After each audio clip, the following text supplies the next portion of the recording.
चुनाव पर बीजेपी का डबल स्टैंडर्ड, ऐसा मैं क्यों कह रहा हूं, ये आपको बताता हूं। बीजेपी एक देश एक चुनाव की बात करती है, इसके लिए वो कमेटी भी गठित कर चुकी है। बीजेपी की दलील ये है कि अलग अलग समय पर चुनाव होने से सरकारी संसाधनों का दुरुपयोग होता है, सरकारी खजाने पर बोझ बढ़ता है और विकास के काम जो है वो बाधित होते हैं। बंगाल में विधानसभा के चुनाव हो रहे हैं। बंगाल बीजेपी के सबसे कद्दावर नेता है शुभेंदु अधिकारी। बीजेपी ने उनको 2 सीटों से उतारा है, एक नंदीग्राम और दूसरा भवानीपुर। 2021 में शुभेंदु अधिकारी ने नंदीग्राम से ममता बनर्जी को हराया था। उसके बाद ममता बनर्जी भवानीपुर सीट से उपचुनाव लड़ी थी और वो वहां से जीती थी। केंद्रीय गृह मंत्री अमित शाह ने कहा कि मैंने पर्सनली शुभेंदु अधिकारी को 2 सीटों पर चुनाव लड़ने के लिए कहा था। अगर भवानीपुर सीट बीजेपी जीत जाती है तो राज्य में सत्ता परिवर्तन का रास्ता जो है वो साफ हो जाएगा। अब बीजेपी से ये सवाल है कि आखिर उनका ये डबल स्टैंडर्ड क्यों है।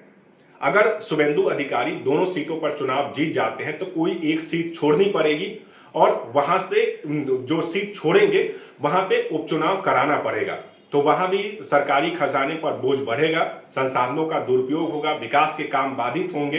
तो आखिर उसका ये डबल स्टैंडर्ड क्यों है। अब बीजेपी कहेगी कि नियम अभी यही है, तो नियम तो बदलने का काम आपका ही है। 1996 में जनप्रतिनिधि अधिनियम में संशोधन हुआ है।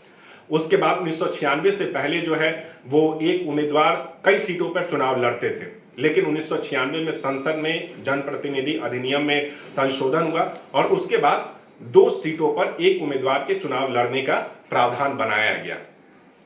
अब यहाँ पे ऐसा नहीं है कि ये मामला इसके खिलाफ जो है आवाज नहीं उठती है। यहाँ पे संसाधनों का दुरुपयोग हो रहा है तो आवाज उठती है। बीजेपी के ही एक नेता हैं और वकील भी हैं, अश्वनी उपाध्याय, जहां तक मैं ठीक नाम उनका जानता हूं, उन्होंने भी सुप्रीम कोर्ट में याचिका दायर की हुई थी। समय समय पर इस नियम के खिलाफ सुप्रीम कोर्ट में याचिकाएं दायर हुई हैं और सुप्रीम कोर्ट ने इस पर सुनवाई करने से इसलिए इनकार कर दिया कि उन्होंने कहा कि ये जो जनप्रतिनिधि अधिनियम है इसमें ऐसा कोई प्रावधान नहीं है कि जिसमें न्यायपालिका को हस्तक्षेप करने की जरूरत पड़ सके। ये एक संसदीय संप्रभुता का मामला है, यानी कि संसद में ही इसके खिलाफ नियम बन सकते हैं और इसके लिए सुधार के जो नियम हैं वो संसद में ही बन सकते हैं। तो संसद को ही इस पे ध्यान देना चाहिए।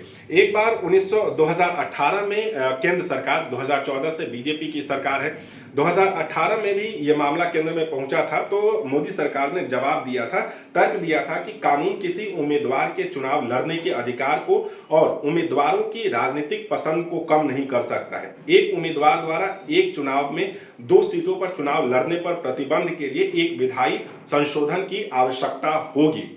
तो भाई आप केंद्र में आपकी सरकार है 2014 से, आप क्यों नहीं कर देते हैं। आप 2 तरीके की बात करते हैं। अगर विधानसभा और लोकसभा के अलग अलग समय पर चुनाव होते हैं तो आप दलील देते हैं कि संसाधनों का दुरुपयोग हो रहा है, सरकारी खजाने पर बोझ बढ़ रहा है, विकास के काम बाधित हो रहे हैं। तो यहाँ अगर शुभेंदु अधिकारी अगर दोनों सीट से जीत जाते हैं तो कोई एक सीट उनको छोड़नी पड़ेगी और चुनाव आयोग को 6 महीने के भीतर यहाँ पे चुनाव कराना पड़ेगा। और चुनाव आयोग इसके खिलाफ कई बार सुझाव भी दे चुका है। चुनाव आयोग ने साफ साफ कहा है कि इस नियम को, कानून मंत्रालय को चिट्ठी लिख के एक बार चुनाव आयोग ने साफ साफ कहा कि इस नियम को समाप्त कर देना चाहिए, क्योंकि इससे सरकारी खजाने पर जो है वो बोझ बढ़ता है। उसने समय समय पर कई सुझाव दिए। एक सुझाव यह है कि यदि सरकार इस प्रावधान को बनाए रखना चाहती है तो उपचुनाव का खर्च उठाने की जिम्मेदारी सीट छोड़ने वाले प्रत्याशी पर डाली जाए। विधानसभा और विधान परिषद के उपचुनाव के मामले में 5 लाख रुपए और लोकसभा उपचुनाव की राशि जो है 10 लाख रुपए होनी चाहिए। सरकार इसको समय समय पर बढ़ा सकती है। अगर उदाहरण के तौर पर समझें तो शुभेंदु अधिकारी अगर भवानीपुर और नंदीग्राम दोनों जगह से जीत जाते हैं तो उन्हें कोई एक सीट छोड़नी होगी और वहां पे जो सीट छोड़ेंगे और वो जो वहां पे उपचुनाव होगा उसकी राशि जो है वो शुभेंदु अधिकारी को 5 लाख रुपए देनी पड़ेगी। अगला सुझाव यह है कि यदि कोई उम्मीदवार दोनों सीटों से जीत जाता है तो उपचुनाव कराने की जगह पर दूसरे सबसे अधिक मत प्राप्त करने वाले उम्मीदवारों को विजेता घोषित किया जाए। ये एक सुझाव है। अगर जैसे शुभेंदु अधिकारी दोनों जगह पे जीतते हैं और कोई एक सीट उनको छोड़नी ही होगी, और तो उसके बाद जो दूसरे नंबर पर उम्मीदवार होगा उसको विजेता घोषित कर दिया जाए, क्योंकि 6 महीने के भीतर उपचुनाव कराना ही होता है। ज्यादातर मामलों में ये देखा गया है कि जो पीएम या सीएम के कैंडिडेट होते हैं उनको पार्टी 2 सीटों पर उतारती है। प्रधानमंत्री नरेंद्र मोदी खुद 2014 में वाराणसी से और बड़ोदरा से चुनाव लड़े थे और दोनों जगह से जीते थे, और उन्होंने बड़ोदरा सीट जो है वो छोड़ी थी। इंदिरा गांधी भी ऐसा कर चुकी हैं और भी कई सारे लोग ऐसा कर चुके हैं।